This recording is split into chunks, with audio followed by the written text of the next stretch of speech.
दोस्तों सोचिए, देश का प्रधानमंत्री खुद ही बोले गोल्ड मत खरीदो, फॉरेन ट्रेवल मत करो, जो हमारा पेट्रोल है उसको कम यूज करो और जो एडिबल ऑयल है उसको भी कम यूज करो।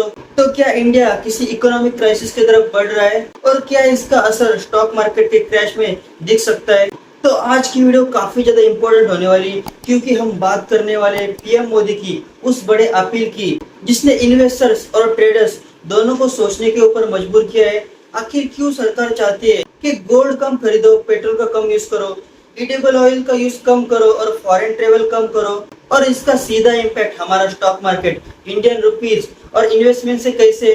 तो चलिए आज की वीडियो में समझते हैं। तो सबसे बड़ा रीजन है क्रूड ऑयल की क्राइसिस चल रही है। तो आपको तो पता ही है, जो मिडिल ईस्ट में वॉर चल रही है, जो स्ट्रेट ऑफ हॉर्मज है वो बंद हो चुका है और जो ऑयल की सप्लाई है वो रुक चुकी है। इसका मतलब क्या है, जो इंडिया को ऑयल खरीदना पड़ रहा है वो काफी ज्यादा महंगा खरीदना पड़ रहा है। और जब ऑयल महंगा होता है तो हमें ऑयल खरीदने के लिए काफी ज्यादा डॉलर्स पे करने पड़ते हैं और इधर से असली प्रॉब्लम शुरू होता है। तो इस वजह से क्या होता है, जो डॉलर की डिमांड है वो काफी ज्यादा बढ़ जाती है और जब भी इंडिया ज्यादा डॉलर स्पेंड करता है तो इससे क्या हो जाता है, जो हमारा रुपये है वो काफी ज्यादा वीक हो जाता है और जो हमारा इंपोर्ट है वो काफी ज्यादा महंगा हो जाता है। इससे सीधा सीधा क्या असर गिरता है, जो पेट्रोल है, डीजल है, ट्रांसपोर्ट है और फूड की प्राइस है, इन सब के ऊपर काफी ज्यादा असर गिरता है और सारी चीजें महंगी हो जाती है। तो तीसरा इंपॉर्टेंट पॉइंट क्या है, जो गोल्ड खरीदने के लिए सरकार डर क्यों रही है? तो इंडिया दुनिया का सबसे बड़ा गोल्ड इंपोर्टर कंट्री है और जब भी हम गोल्ड खरीदते हैं तो जो हमारा डॉलर है वो इंडिया का बाहर जाता है और जब भी हम विदेश टूरिज्म के लिए जाते हैं, बाहर की चीजें इंपोर्ट करते हैं, उस वजह से क्या होता है, जो हमारा डॉलर है वो बाहर जाता है। मतलब क्या है, इंडिया का जो भी फॉरेक्स रिजर्व है वो कम हो जाने लगता है। इससे क्या हो जाता है, जो हमारा रुपये है वो कमजोर होने लगता है और हमारी जो इकोनॉमी है वो भी कमजोर होने लगती है। तो आपको पता है, जब भी हमारा रुपये कमजोर होता है, जो फॉरेन इन्वेस्टर है वो हमारे स्टॉक मार्केट से पैसा निकालने लगते हैं। उस वजह से क्या होता है, स्टॉक मार्केट गिरने लगता है। तो इसीलिए पीएम मोदी ने क्या कहा है, गोल्ड कम खरीदो और जो अननेसेसरी ट्रैवल है वो बाहर कंट्री में वो बंद करो।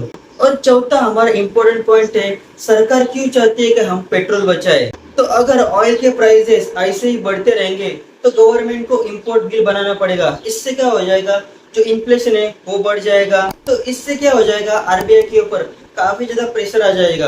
तो फिर आरबीआई क्या करेगी, जो रेट है वो बढ़ाएगी, इससे इन्फ्लेशन काफी ज्यादा बढ़ जाएगा। इससे क्या हो जाएगा, बिजनेस की ग्रोथ है वो कम हो जाएगी और स्टॉक मार्केट हमारा वीक हो जाएगा। अभी हम बात करेंगे हमारे पांचवें इंपोर्टेंट पॉइंट के बारे में। तो इसका स्टॉक मार्केट के ऊपर क्या असर गिरेगा, कौन से सेक्टर में काफी ज्यादा दबाव देखने को मिल सकता है? तो सबसे पहला है एविएशन सेक्टर, दूसरा है हमारा पेंट सेक्टर, तीसरा है हमारा केमिकल सेक्टर और चौथा है हमारा एफएमसीजी सेक्टर। इन सेक्टर के ऊपर काफी ज्यादा प्रेशर देखने को मिल जाएगा और इससे स्टॉक मार्केट काफी ज्यादा गिर सकता है। और कुछ ऐसे भी सेक्टर है जिसको इससे फायदा होगा, जैसे ऑयल एक्सप्लोरेशन हो गया, रिन्यूएबल एनर्जी हो गया, ईवी सेक्टर हो गया, रेलवे लॉजिस्टिक हो गया, उनको फायदा भी हो सकता है। तो अभी हमारा नेक्स्ट पॉइंट है, स्टॉक मार्केट में डर क्यों?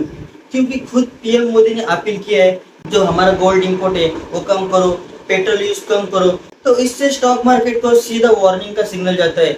इससे क्या हो जाता है, जो फॉरेन इन्वेस्टर है वो सतर्क हो जाते हैं और जो रिटेल इन्वेस्टर है वो काफी ज्यादा डर जाते हैं और मार्केट में वॉलेटिलिटी बढ़ जाती है। जैसे आपने आज देखा ही होगा, मार्केट काफी ज्यादा वॉलेटाइल हो चुका है। 10% से इंडिया विक्स बढ़ चुका है और सेंसेक्स लगभग 1000 पॉइंट से गिर चुका है और निफ्टी भी लगभग 300 पॉइंट से गिर चुकी है। ऐसा इमीडिएट इफेक्ट हमारे अभी स्टॉक मार्केट के ऊपर गिरा है, जो पीएम मोदी ने जो अपील किया है उस वजह से। तो दोस्तों आप अभी समझ चुके होंगे, जो पीएम मोदी ने अपील किया है वो लोगों को डराने के लिए नहीं किया है, बल्कि जो हमारी इकोनॉमी है और जो हमारा रुपये है उसको बचाने के लिए और जो हमारा फॉरेन का रिजर्व है उसको प्रोटेक्ट करने के लिए पीएम मोदी ने अपील किया है। ये बात आप समझ चुके होंगे। तो अभी मुझे कमेंट में बताओ, अगर क्रूड ऑयल के प्राइस बढ़ेंगे तो हमारे स्टॉक मार्केट के ऊपर क्या असर गिरेगा? तो ऐसे स्टॉक मार्केट के नॉलेजेबल वीडियो के लिए इस चैनल को सब्सक्राइब करो। तो कैसी लगी आज की वीडियो कमेंट करके बताओ और इस वीडियो को एक प्यारा सा लाइक भी करो।